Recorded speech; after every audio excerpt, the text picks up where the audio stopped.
पिछली वीडियो में हमने अब तक इसमें मैसेज बॉक्स की बात करी है। वीबीए प्रोग्रामिंग में हमारे पास एक इनपुट बॉक्स होता है। इनपुट बॉक्स के ज़रिए यूज़र से वैल्यू एंटर कराई जाती है।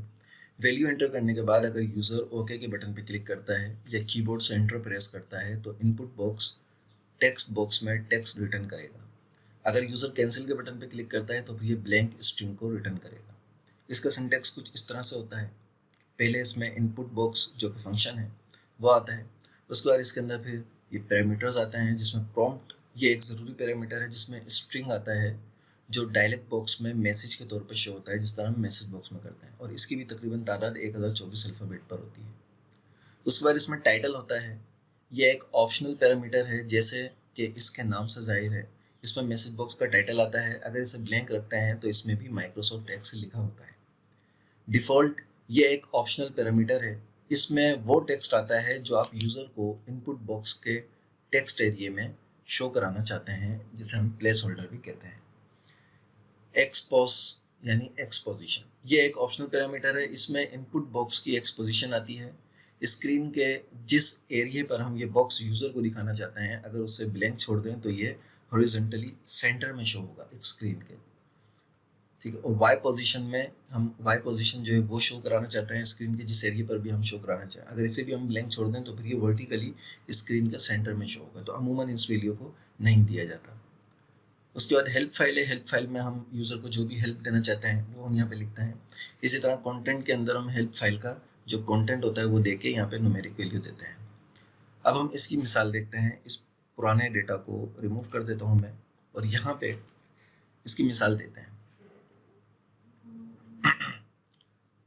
यहाँ पे सबसे पहले मैं इसको शीट 1 में आता हूँ और शीट 1 में मैं बल्कि मॉड्यूल में आ जाता हूँ। मॉड्यूल में मैं काम करता हूँ और मॉड्यूल में मैं फंक्शन बनाऊंगा एक फंक्शन। ये सब बाद में आपको बताता हूँ कि फंक्शन क्या होता है। अभी हम सिर्फ इनपुट बॉक्स को देखते हैं कि फिर इनपुट बॉक्स कैसे काम करता है। फाइंड एरिया ये मैंने फंक्शन बनाया और एंड फंक्शन का कीवर्ड आ गया। यहाँ पे फंक्शन हमारा क्लोज हो रहा है। उसके बाद मैं यहाँ पे डिम लिखूंगा और इसकी लेंथ में देता हूँ एज डबल। ठीक है।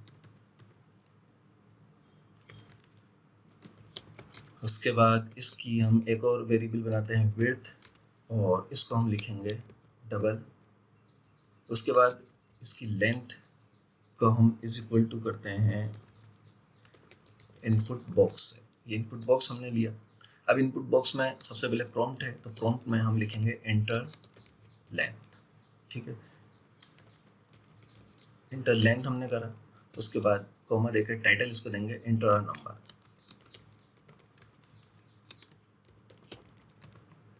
और यहाँ पे ये हमारा इनपुट बॉक्स जो है वो हमने क्लोज कर दिया। उसके बाद हम नीचे लेते हैं विड्थ को और विड्थ को इनपुट बॉक्स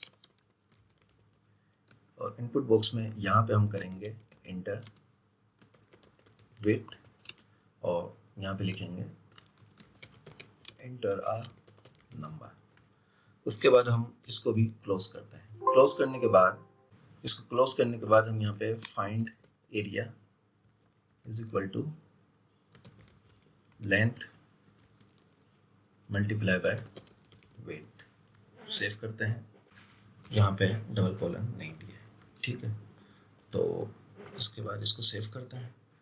अब देखिए यहाँ पर मैं कहीं पे भी शीट पे इस फंक्शन को कॉल कराता हूँ is equal to find area. ये हमने फंक्शन अभी बनाया है। इसको एंटर करता हूँ तो ये एंटर लेंथ ये लेंथ मुझसे लेयर मांग रहा है। इसकी लेंथ में दे देता हूँ 5। ठीक है। ओके के बटन पे क्लिक करता हूँ तो अब एंटर विड्थ। यहाँ पे देखें जैसे इसको मैं ओके करता हूँ तो 5/6 पे 30 इसने मुझे रिटर्न करके दिया। तो इनपुट बॉक्स ये मैसेज होता है। इनपुट बॉक्स जिस तरह मैसेज बॉक्स होता है इस तरह इनपुट बॉक्स में ये होता है जिसके ज़रिए हम यूज़र से इनपुट वगैरह ले सकते हैं।